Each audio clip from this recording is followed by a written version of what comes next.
यही तो हमारी भूल है कि हम भगवान ने जिन चीजों को मना किया और उनको हम बढ़ावा देते जा रहे हैं।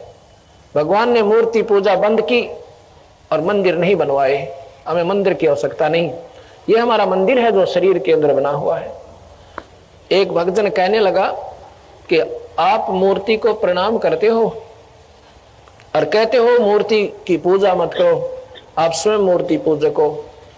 अब उस नादान ने कौन समझावा, क्योंकि वो बेचारा उन्हें ज्ञान ही इतना मिला हुआ है पूजा क्या चीज है और प्रणाम क्या चीज है। Pranam is the part of the puja, ये पूजा नहीं है। ओनली रिगार्ड अपने इष्ट को। अब हम अपने इस मन पापी अहंकार रूपी राक्षस को मारने के लिए कि हमारे सामने स्वरूप सतगुरु का है, नमन कर दिया, ओनली रिगार्ड दिया, पूजा नहीं की। पूजा की बहुत लंबी चौड़ी व्याख्या है। पूजा के अंदर सर्व सब चीजें आ जाती हैं, दान भी, धर्म भी, हवन भी, सिमरन भी, ये सब मिलाकर पूजा कहलाती है। एक प्रणाम कर देना पूजा नहीं, ये रिगार्ड ओनली, ये एक आदर है सतगुरु का, ये पूजा नहीं है। और उसको हम चाहे वो पत्थर की है चाहे कागज की, हमारे लिए उस ईश्वर का स्वरूप दिखाई देता है, इसलिए हमारा हृदय गदगद भर जाता है।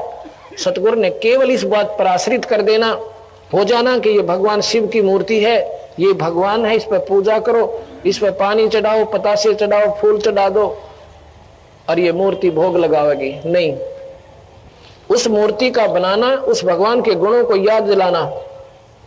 जैसे हम कोई गंदी पिक्चर देखते हैं, तस्वीर, हमारे अंदर गलत प्रेरणा आती है।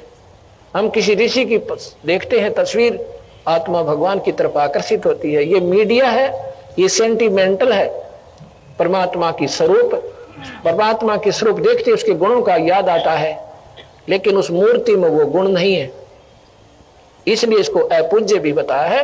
अपूज्य क्यों करे कि केवल मूर्ति पर जल चढ़ाना, उसी की आरती उतारना, उसी पर सब कुछ सीमित हो जाना, ये पूजा नहीं है। ये इसलिए मना किया है कि ऐसा नहीं है, तो इस प्रकार ये पूजा नहीं है, ये केवल अपने इष्ट का हम आदर करते हैं। तो जैसे मैंने कल परसों बताया था कि सेब एक मिट्टी का बना के धर दिया, पत्थर का, और बहुत बढ़िया उस पर रंग पेंट कर दिया एज इट इज बिल्कुल, और वो सेब नजर आता है। उसको देखकर सेब के गुण याद आए कि वो बहुत मीठा होता है। उसको खा कर देखा, उसमें मीठा नहीं है। उसने तो याद दिलाया कि ये चीज बहुत अच्छी है, ये कहाँ मिले, कैसे मिले, उसकी ट्राई करे, फिर कोशिश करे वो कैसे मिले। भगवान की मूर्ति देखकर हमने उस ईश्वर को याद आता, फिर हम सिमरन पर लग जाते हैं। भगवान ने कहा कभी साहब ने कि सांस सांस में नाम जपो, व्यर्था सांस मत खो, ना जाने इस सांस का बिरा आवण हो कि ना हो। ये मूर्ति देखते ही हमारे हृदय में सिमरन शुरू हो जाता है सतगुरु। ये मूर्ति इतना लाभ देती है, इसलिए बनाई थी। लेकिन अब इन मूर्तियों पर ही सब आधारित हो जाना, मंदिर में गए, पानी चढ़ाया और फिर अपने सारे विकार किए, नहीं। तो अब मैं जो बताना चाहता था कि अब यहां तुलनात्मक थोड़ा सा बताना पड़ता है। बाकी मेरी आवश्यकता नहीं थी ये रामायण, ये महाभारत और पुराण शिव सुनाने की। मैं कबीर साहब की महिमा इतनी है, 1 महीना में पूरी ना हो, मैं आपको सुनाता रहूं, फिर भी रह जाए मेरे भगवान की।